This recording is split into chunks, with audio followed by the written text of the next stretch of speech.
Bonjour. Dans cette vidéo, je vous propose de vous montrer comment réaliser un arbre de probabilité pondérée à partir de l'énoncé d'un texte. Alors, on lit le texte et ensuite on va essayer de le décortiquer pour se simplifier la vie par la suite. Un sachet contient 20 bonbons ronds ou carrés. Donc dans ce sachet, je n'ai que des bonbons ronds et des bonbons carrés. Sur les 12 bonbons ronds, 4 sont rouges.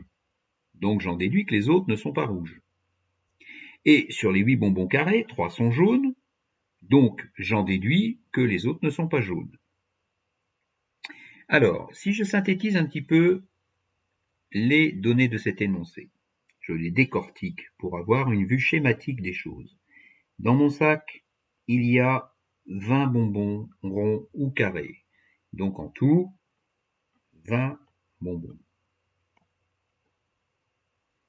Parmi ces bonbons, 12 bonbons sont ronds. Donc ici, 12 sont ronds. Alors évidemment, comme j'ai 20 bonbons en tout, si 12 sont ronds, ben j'en déduis que 8 sont carrés. Alors ce qui m'importe là, c'est important, c'est que s'ils sont carrés, c'est qu'ils ne sont pas ronds, puisque j'ai que des bonbons ronds et carrés. Si je continue à lire l'énoncé, sur les 12 bonbons ronds, 4 sont rouges. Donc ici, je vais pouvoir marquer 4 rouges. Et donc évidemment, si 4 sont rouges, j'en déduis que 8 ne sont pas rouges. Alors on va estimer, le texte ne le dit pas, mais on va estimer qu'il n'y a que des bonbons rouges ou jaunes. Donc si 8 sont rouges, eh bien, si 4 sont rouges, pardon, 8 sont jaunes. Mais en tout cas, surtout, ce qui est important, c'est qu'ils ne sont pas rouges.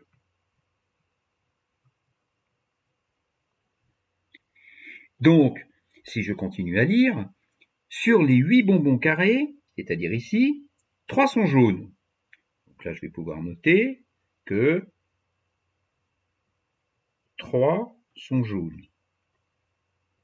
Alors, ce qui m'intéresse par la suite, c'est que s'ils sont jaunes, c'est qu'ils ne sont pas rouges.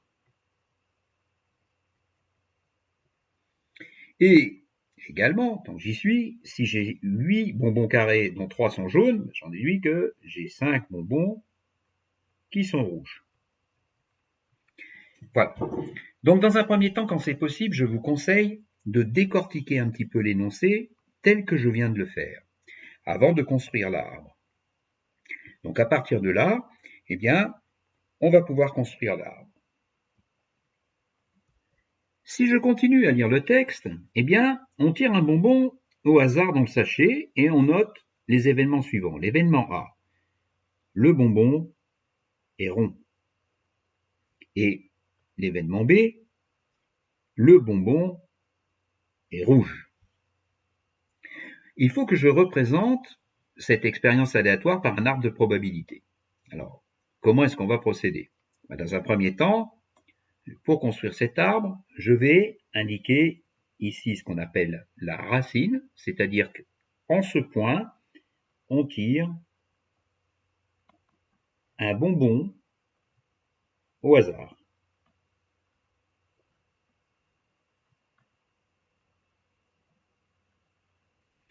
Alors, dans quelle situation je peux me retrouver?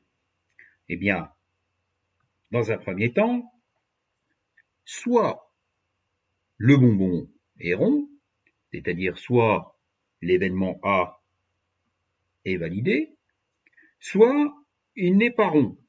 Donc, je vais noter ça sous la forme A bar. Soit il est rond, soit il n'est pas rond. C'est-à-dire, en fait, il est carré. Donc là, je le sais, je vais le noter tout de suite. Ici, le bonbon est rond, alors qu'ici, il n'est pas rond. Mais il n'est pas rond, comme il n'y a que des bonbons ronds et des bonbons carrés, je vais marquer qu'il est carré. Mais en fait, il n'est pas rond. Ensuite, dans un deuxième temps, sachant ici que le bonbon est rond, ou sachant qu'il est carré, deux possibilités, soit il est rouge, soit il est jaune. Donc, je vais noter à l'extrémité de ces branches, le bonbon est rond et il est rouge, qui correspond à l'événement B. Le bonbon est rond et il n'est pas rouge. Donc ici, je peux le noter à côté. Ici, le bonbon est rouge, alors qu'ici, il n'est pas rouge. Donc évidemment, il n'est pas rouge, comme je n'ai que des bonbons rouges et jaunes, je vais marquer qu'il est jaune. De la même façon, par rapport à mon arbre, je tire un bonbon, il n'est pas carré. Donc en fait, il n'est pas rond, pardon, donc il est carré. Donc, soit il est rouge, soit il n'est pas rouge. Donc ici, je vais marquer soit il est rouge, soit il n'est pas rouge, c'est-à-dire en fait, il est jaune. Donc voilà pour cette première description de l'arbre. Maintenant, je sais que je dois noter les valeurs des probabilités sur les branches. Alors, c'est-à-dire ici, je vais calculer la valeur de la probabilité de l'événement A. Quelle est la probabilité que le bonbon tiré soit rond? Et donc là, obligatoirement, je vais avoir la probabilité de l'événement contraire, c'est-à-dire le bonbon tiré n'est pas rond, donc il est carré. Sur cette branche-là, un petit peu plus compliqué, sachant que le bonbon est rond, donc cet événement-là est réalisé, quelle est la probabilité qu'il soit rouge? Alors ça se note de la façon suivante. Quelle est la probabilité que le bonbon soit rouge, sachant qu'il est rond? Parmi les bonbons ronds, quelle est la probabilité que je tombe sur un bonbon rouge? Alors évidemment, ici, c'est la probabilité que le bonbon ne soit pas rouge, c'est-à-dire en fait il soit jaune, sachant qu'il est rond. Si je regarde cette branche, de la même façon, ici j'aurai la probabilité que le bonbon soit rouge, sachant qu'il n'est pas rond, donc en fait qu'il est carré. Et enfin, à cet endroit-là, la probabilité que le bonbon ne soit pas rouge, c'est-à-dire qu'il soit jaune, sachant qu'il n'est pas rond, c'est-à-dire qu'il est carré.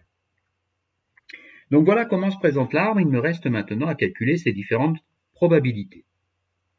Alors je vais commencer par le premier niveau de branche, c'est-à-dire je vais commencer par calculer la probabilité que le bonbon que je choisis soit rond. Alors pour le calculer, ce sont des probabilités simples, c'est-à-dire que je vais aller chercher le nombre d'issues favorables dans mon énoncé au fait que le bonbon soit rond, et je vais le diviser par le nombre total d'issues possibles quand je tire un bonbon au hasard.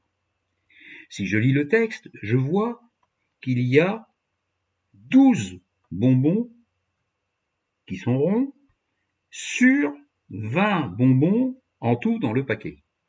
Donc cela signifie que la probabilité que mon bonbon soit rond, elle est de 12 sur 20, c'est-à-dire 0,6.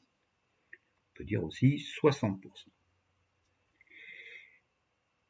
La probabilité maintenant que le bonbon ne soit pas rond, c'est-à-dire que le bonbon soit carré.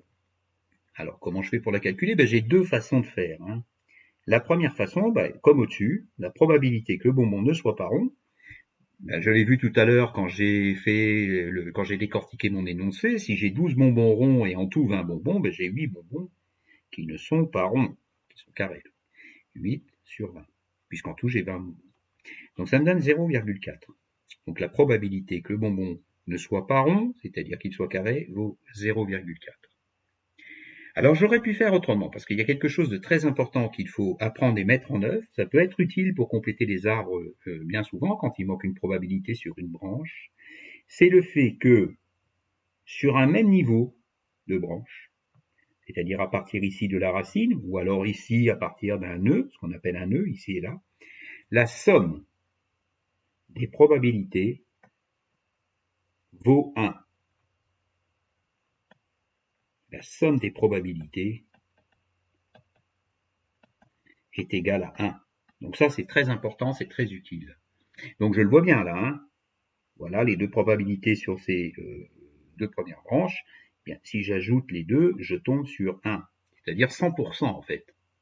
J'ai 100% de chance de tomber sur un bonbon qui est rond ou un bonbon qui est carré. C'est logique puisqu'il n'y a que de ça. Dans le sac, il n'y a que des bonbons ronds et carrés. Donc ça veut dire que j'aurais pu utiliser une formule que vous avez dû voir qui dit que la probabilité de l'événement contraire, c'est 1 moins la probabilité de l'événement A. Donc j'aurais fait 1 je vais le faire, hein. J'aurais fait donc ici 1 moins 0,6 et j'aurais trouvé 0,4. Ce que je vais faire, je vais aller noter sur les branches les valeurs des probabilités que j'ai trouvées. Donc la probabilité de A, c'est-à-dire que le bonbon soit rond, elle vaut 0,6. Et la probabilité de A bar, c'est-à-dire que le bonbon ne soit pas rond, autrement dit qu'il soit carré, 0,4. Donc je vérifie bien que la somme des deux, ça fait 1. Je vais maintenant calculer les probabilités conditionnelles, c'est comme ça qu'on dit. Par exemple, cette première probabilité qui consiste à dire que le bonbon est rouge, sachant qu'il est rond, parce que je sais que je suis parmi les bonbons, je suis parmi les bonbons qui sont ronds. Donc, je vais aller calculer la probabilité que le bonbon soit rouge, sachant qu'il est rond. Donc, pour le faire, voyons comment on procède. La probabilité que le bonbon soit rouge, sachant qu'il est rond. Alors, dans mon texte, comment je vais procéder? Eh bien, je vais aller chercher le nombre de bonbons qui sont rouges parmi les bonbons qui sont ronds. Alors, est-ce que je le connais? Donc, je vais lire le texte. Le sachet contient 20 bonbons, d'accord? Sur les 12 bonbons ronds, donc je sais déjà qu'il y a 12 bonbons ronds, donc ça va être par rapport à 12. 4 sont rouges, donc ça tombe bien. Cela signifie qu'ici, 4 bonbons sur les 12 bonbons ronds sont des bonbons rouges. Donc si j'arrondis le résultat au centième, je vais trouver 0,33. Donc la probabilité conditionnelle que le bonbon soit rouge, sachant que l'événement A est réalisé, c'est-à-dire sachant qu'il est rond, eh bien elle vaut 0,33, puisqu'il y a 4 bonbons rouges sur 12 bonbons qui sont ronds. Voilà pour cette première probabilité.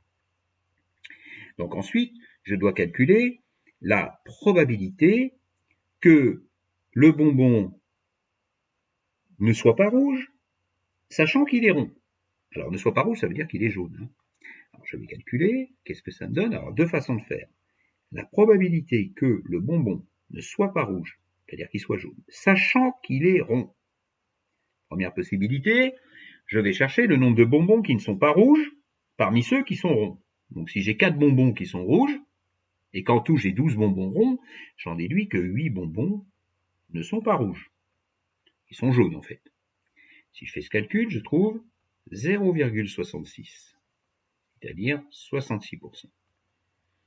Alors j'aurais pu faire le calcul autrement, pourquoi? Parce que je vous l'ai dit tout à l'heure, sur un même niveau de branche, la somme des deux, c'est-à-dire ces deux-là, la somme des deux doit valoir 1, 100%.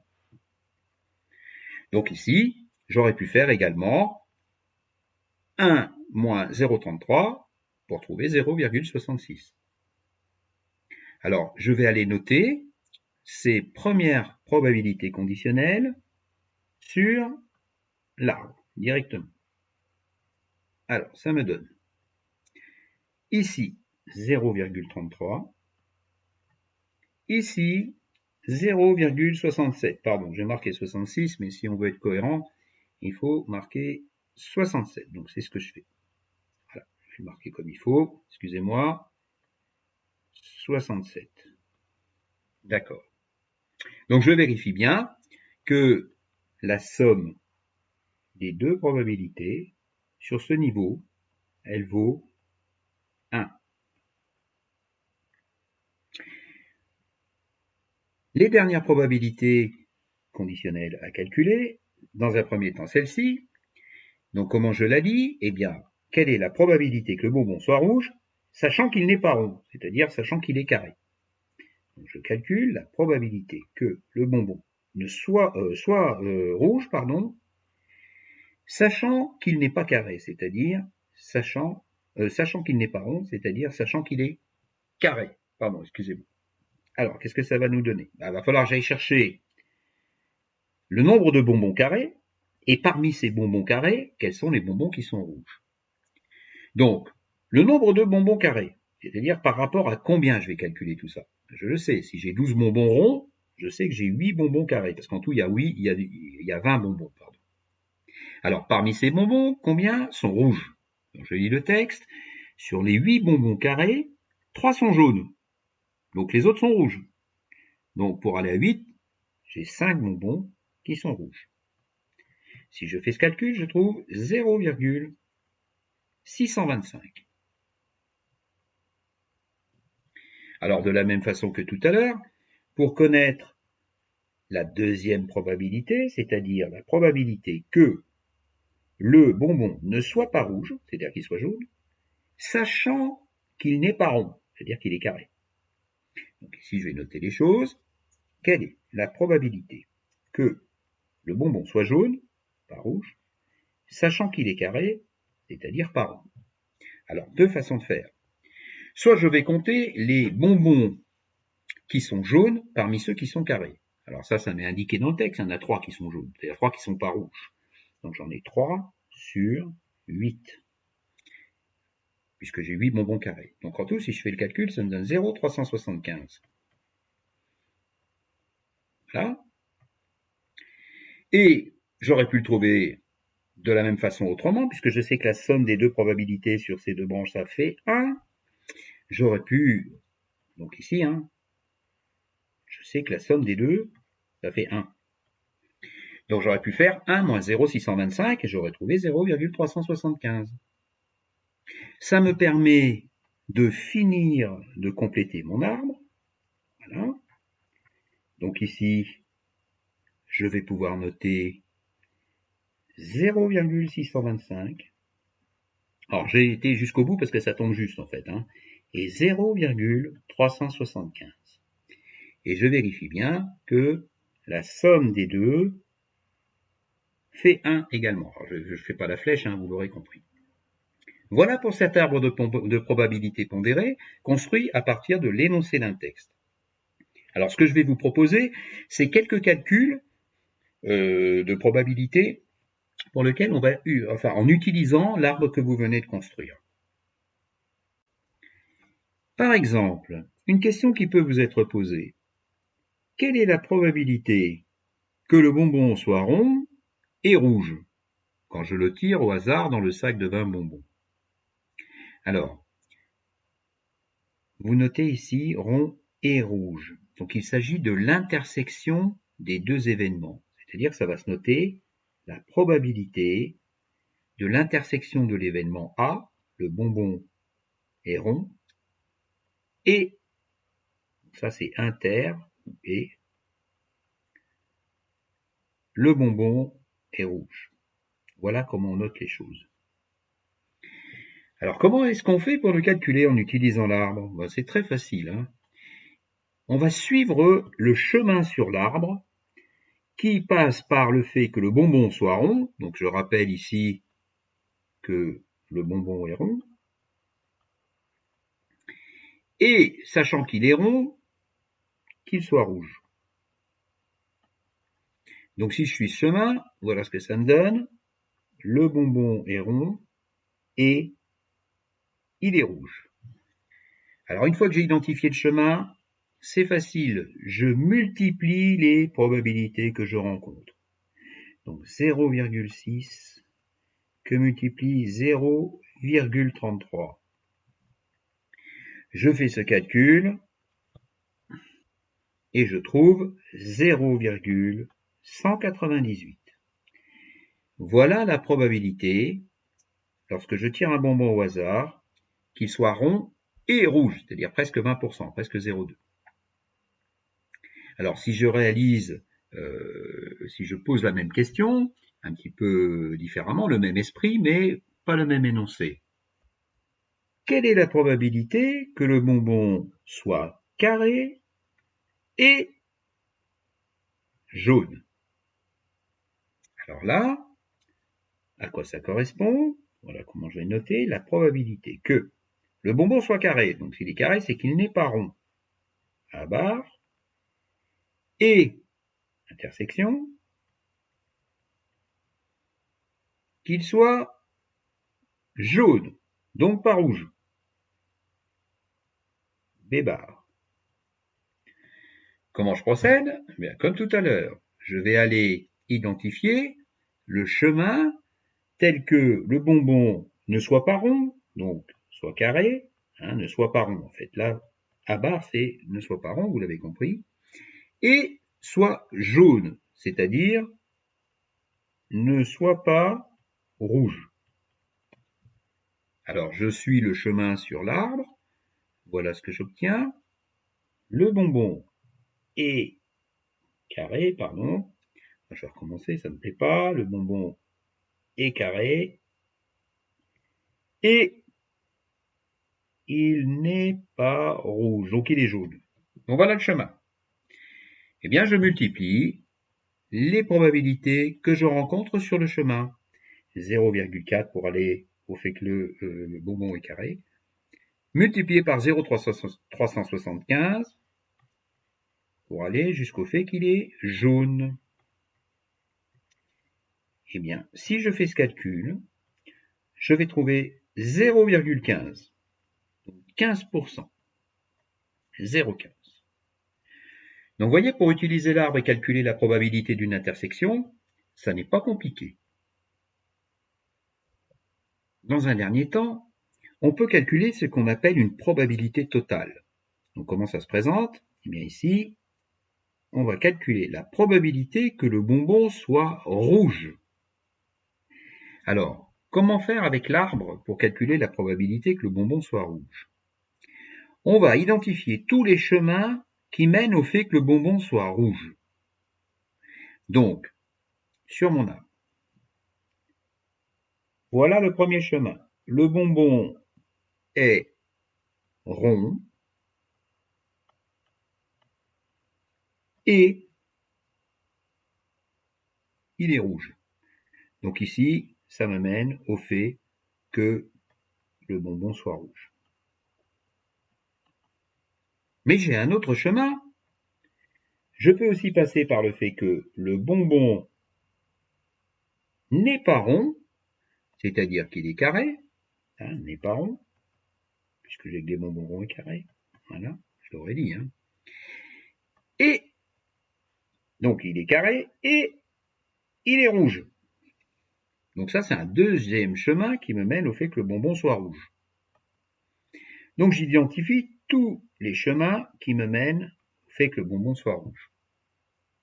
Ensuite, très simple, je vais calculer la probabilité du fait que le bonbon soit rond et rouge, donc comme tout à l'heure en multipliant les probabilités que je rencontre. Je vais calculer la probabilité que le bonbon soit carré et rouge, comme tout à l'heure en multipliant les probabilités que je rencontre. Et je vais simplement additionner les deux résultats. Donc, comment je vais noter les choses? Eh bien, la probabilité que le bonbon soit rouge, donc P de B, puisque le bonbon est rouge, c'est l'événement B, est égal à quoi? Eh bien, d'après ce que j'ai dit, rond et rouge, donc je suis le chemin 0,6 fois 0,33, j'ai déjà fait ce calcul tout à l'heure. Donc ça, c'est le chemin jaune, auquel je vais ajouter les probabilités que je rencontre sur le chemin vert que je vais multiplier, donc 0,4, le bonbon est carré, et rouge, donc fois 0,625. 0,4 fois 0,625. Ça, c'est le chemin vert. Eh bien, si je calcule cette probabilité, j'ajoute les deux, je vais trouver 0,448. Voilà la probabilité. Si je tire un bonbon au hasard dans le sac, pardon, je vais le souligner de la bonne couleur. Si je tire un bonbon au hasard dans le sac, eh bien, j'ai une probabilité de 0,448, donc presque 45%, que ce bonbon soit rouge. Alors, je peux le vérifier, ce résultat, en utilisant directement l'énoncé. En effet, je ne suis pas obligé de passer par l'arbre là. Je vous montre comment je fais. La probabilité que le bonbon soit rouge en utilisant le texte. Eh bien, il faut que j'aille chercher tous les bonbons qui sont rouges et que je divise par 20 issues possibles, puisque j'ai 20 bonbons. Alors, si je lis le texte, j'ai 4 bonbons rouges qui sont ronds, et les bonbons carrés, j'ai 3 bonbons jaunes Donc, comme j'ai 8 bonbons carrés, je sais que j'ai 5 bonbons rouges. Souvenez-vous de ce qu'on a fait au début. Donc, j'ai 5 bonbons carrés rouges et 4 bonbons ronds rouges, ce qui me fait 9 bonbons rouges en tout. Donc, si je tire un bonbon au pif-au-bol dans mon sac, j'ai 9 bonbons rouges sur 20 bonbons en tout. Donc, si je fais ce calcul, je trouve 0,45, ce qui est le résultat exact. Parce qu'en effet, ici, vous voyez, c'est pas très loin, je trouve 0,448, mais ça n'est pas le même résultat. Et ça tient au fait que j'ai arrondi ici la probabilité 0,33 qui correspond à la probabilité conditionnelle du fait que le bonbon soit rouge, sachant qu'il est rond. Donc voilà pourquoi il y a un petit écart. Alors, je pense avoir vu avec l'arbre tout ce qui était à peu près possible, ce qu'on pouvait vous demander au niveau des calculs de probabilité. J'espère que ça vous sera utile pour bien comprendre et réussir vos exercices. Voilà.